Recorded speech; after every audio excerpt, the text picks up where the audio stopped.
बहुत सारे lady supervisor, मेरी सिस्टर भी एग्ज़ाम दी थी इसको। जब उसका सिलेक्शन नहीं हुआ, जब उसको हम देखे तो एकदम सीधा-सीधा लगा कि सब गड़बड़ बात हो रहा है। 444 सीट का बताइए वैकेंसी निकाला जाता है, 313 लोगों का परीक्षाफल जारी किया था, 131 सीट छोड़ दिया जाता है। 131 सीट क्यों छोड़ा जाता है? एसएससी के छात्र हैं और बहुत सारे परीक्षाएं देते रहते हैं और अभी आप लोग जान रहे हैं कि लेडी सुपरवाइजर का मामला जो है चल रहा है और उसमें भी बहुत सारे लोगों का जो सीट जो था वो बच चुका है और शायद 400 कुछ समथिंग सीट था और कुछ सीट बच गया। आप समझ सकते हैं कि डीबी के लिए बुलाया गया, उसके बावजूद भी सीट क्यों वैकेंट रहा, ये चीज़ समझ में नहीं आ रहा। अब फिलहाल जो है अभी हाईकोर्ट से जो है रोक भी लगा दिया गया है नियुक्ति प्रक्रिया में, सुनने में आ रहा है। और बहुत सारे लोग हाईकोर्ट भी जा रहे हैं कि भाई मेरा होना चाहिए, सीट खाली है। पूरा मुद्दा को हम इन लोग से जानने का कार्य प्राप्त करेंगे और जानेंगे कि अब कुछ लोग हाईकोर्ट भी जा रहे हैं, इधर नियुक्ति प्रक्रिया रुक गया है। अब आखिर में इसमें क्या हो सकता है, क्या कहिएगा?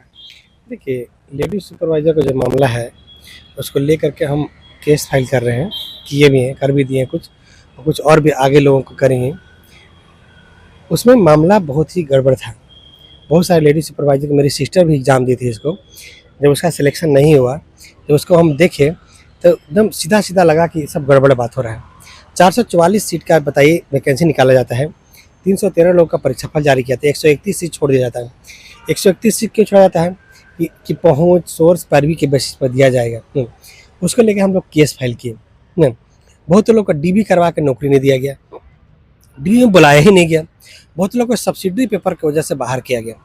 तीनों मामले को लेकर, डीबी वाले, नॉन डीबी वाले और सब्सिडी पेपर, तीनों मामले को लेकर के हम एक केस फाइल कर दिए हैं, जिसका हियरिंग चल रहा है। और भी हियरिंग चालू भी हो गया? हियरिंग चालू भी हो गया है और भी लोगों का हम केस फाइल किए हैं, जिसका अब हियरिंग होगा कुछ दिन में। लेकिन इसमें सबसे बड़ा ये मामला आया है कि नियुक्ति प्रक्रिया को रोक दिया गया है कि जो रिजल्ट भी इसका जारी हुआ है 313 लोगों का, उनको नियुक्ति अभी नहीं दिया जाए। पहले इस पर कारण क्या है? देखिए, इसका कारण 2-3 कारण हो गया। पहले तो हम लोग सिर्फ गए थे इस मामले को लेके, जो 131 सीट खाली क्यों छोड़ा गया, उस पर नियुक्ति दिया जाए, इसको ले गए। लेकिन वहाँ पे जब सुनवाई शुरू हुआ तो क्या होता है ना कि जब सुनवाई शुरू होता है तो बहुत सारा मामला निकल जाता है, ठीक है। तो बहुत सारा मामला जो है अपोजिट वकील या बाकी एडवोकेट की वजह से ही निकल गया, तो उसमें बहुत सारा चीज़ निकल गया कि भाई इस मतलब ये जो नियुक्ति निकला था 100% महिला लोग का आरक्षण दे दिया गया था। ये चीज़ खबर में, पेपर पे, न्यूज़ पेपर में भी पढ़े। कोई भी नियुक्ति में आप किसी विशेष वर्ग को आप 100% रिजर्व नहीं कर सकते सीट। अगर सुपरवाइजर ही है कहना है ना, तो बाल विकास में जो है सुपरवाइजर करना, तो सिर्फ आप महिला लोग को नहीं दे सकते। ये मामला उठने के बाद ही जो है ये मामला ना फंस गया। तो ये मामला हम लोग उठाने गए नहीं थे, लेकिन ये मामला अपने आप उठ गया, इसकी वजह से स्टे लग गया है। हाँ, लेकिन एक बात और बताना चाहते हैं, जिन 313 अभ्यर्थियों का परीक्षा फल जारी हो गया है, उनको चिंता करने की आवश्यकता नहीं है, उनका नियुक्ति होगा ना, उस पर हम लोग का कोई विरोध नहीं है। हम लोग नहीं कोर्ट में मामले को रखना भी नहीं चाहते, बस इतना रखना चाहते हैं 131 सीट पे जो बचा हुआ है उस पर डीबी, नॉन डीबी या जो है बाकी लोगों का नियुक्ति हो और उसी को मामले को। लेकिन इस मामला में थोड़ा सा मामला कॉम्प्लिकेटेड हो गया है, क्योंकि किसी भी वैकेंसी में 100% नियुक्ति और कोई ऐसा मामला है आप रिजर्व नहीं कर सकते, क्योंकि ये जो नोटिफिकेशन है इसका गलत हो गया।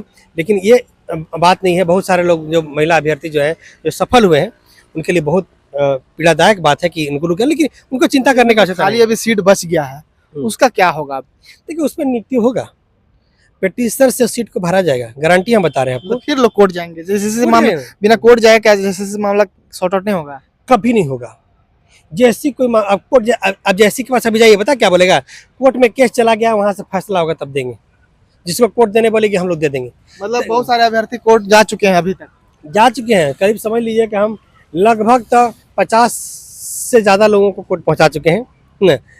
इसलिए पहुँचाए हैं क्योंकि उस सीट पे उस जो पेटिशनर बने हुए हैं उनका नियुक्ति होगा, किसी भी कीमत पे नियुक्ति होगा, पेटिशनर से सीट को भरा जाएगा ना। और जो सफल अभ्यर्थी हैं 313 सीट, उन पे सफल अभ्यर्थियों का ही नियुक्ति होगा। लेकिन 131 सीट पे पेटिशनर्स का नियुक्ति होगा, इसमें कोई कंफ्यूजन नहीं है। अच्छा, कब तक आगे जो रोक लगाया गया है नियुक्ति पे, आगे सुनवाई पे क्या हो सकता है? आगे कब सुनवाई है, कुछ डेट वगैरह? 1-2 वीक्स के बाद सुनवाई है। 2 वीक के बाद? हाँ, 2 वीक वगैरह नहीं दिया गया? टाइम दिया गया है, आपको हम टाइम टेबल सारी चीज़ बता देंगे ना। टाइम दिया गया है, 2 वीक के बाद फिर से सुनवाई है। जब सुनवाई होगा उसके बाद आपको अपडेट देंगे कि क्या हुआ। अभी स्टे जब लग गया है तो स्टे अभी कुछ दिन रहेगा। बस सफल अभ्यर्थियों को बोलना चाहते हैं जो सफल हो चुके हैं, इनका रिजल्ट आ चुका है, कम से कम 2-3 महीना आप लोग को वेट करना पड़ सकता है। मिनिमम 3 महीने 4 महीना वेट करना पड़ सकता है कि 3 महीने 4 महीना अभी स्टे लगा रहेगा। क्योंकि और सफल अभ्यर्थियों की बात और बताना चाहते हैं, उन लोग थोड़ा हमको कॉल किए थे, सफल लोग कि देखिए भैया हम लोग को रुकवा दिए। देखिए उन लोग को रुकवाने, उन लोग मतलब कोई इंसिडेंट ऐसा हुआ कि गड़बड़ हो गया। देखिए अगर उन लोग को नियुक्ति हो भी जाता ना, मान लीजिए नियुक्ति हो जाता, नियुक्ति होने के बाद भी हो सकता है नियुक्ति रद्द हो जाता, ऐसा भी हो सकता था। क्योंकि अगर इसमें कुछ कानूनी गड़बड़ी है और ये कोर्ट केस चला गया है, जैसे मान लीजिए भाई जिसका सिलेक्शन नहीं हुआ वो कोर्ट केस तो जाएगा ही जाएगा, और बाद में ऐसा कुछ मामला बनता तो भी उनको नौकरी से निकाल दिया जाता। अच्छा हुआ कि अभी पहले वेरीफाई हो जाए, उसके बाद नियुक्ति हो सबका, सबसे बेस्ट यही रहता है। नहीं देखे होंगे कई जगह कई बार नियुक्ति होता है और सब पूरा जो है वैकेंसी खत्म हो जाता है। इसी मामला का बताना चाह रहे हैं। मतलब जो भी है देर लगेगा पर इसमें जो है न्याय मिलेगा। न्याय मिलेगा, जब न्याय मिलेगा कोर्ट से तो आपको फिर बाद में कभी टेंशन नहीं रहेगा कि आज नौकरी है कल नौकरी हट जाएगा। कि कई अभ्यर्थी ऐसे भी हैं जो कहीं और भी नौकरी करते, छोटे नौकरी करते लेकिन नौकरी करते, वो नौकरी छोड़ के फिर ज्वाइन करेंगे और पता लगा यहाँ से भी चले गए तो क्या हुआ, खत्म हो गया। इसलिए अच्छा से कोर्ट से पहले वेरीफाई होने दिया जाए, उसके बाद होगा। कोर्ट केस में चल रहा है। हाँ, बाकी जितने अभ्यर्थी को बोलना चाहते हैं कि अभी बहुत कम अभ्यर्थी कोर्ट गए हुए हैं, बोलना चाहते हैं जिनका डीबी हुआ सिलेक्शन नहीं हुआ, जिसका डीबी नहीं हुआ उनका भी सिलेक्शन नहीं हुआ, जो सब्सिडरी अभ्यर्थी हैं कोर्ट जाए। आप, मेरा नाम शेख मोहसिन, आपको मेरा नंबर तो मिल ही जाता है ना, तो आप उस नंबर पर कॉल करके मुझसे कॉन्टेक्ट करेंगे, हम कोर्ट केस में जुड़ जाएंगे। न्याय सुनिश्चित होगा, न्याय मिलेगा, ज्वाइनिंग होगा कोर्ट के माध्यम से, ये सब बताना है। चलिए तो फिलहाल देख सकते हैं लेडी सुपरवाइजर का मामला जिस प्रकार चल रहा है कोर्ट में, कहीं ना कहीं अभी जो है स्टे लगा दिया गया है। अब देखने वाला मामला होगा कि कोर्ट में कब सुनवाई होता है और आगे क्या कुछ होता है। कुछ भी अपडेट होगा वो भी देंगे, चैनल के साथ बने रहेगा। शुक्रिया।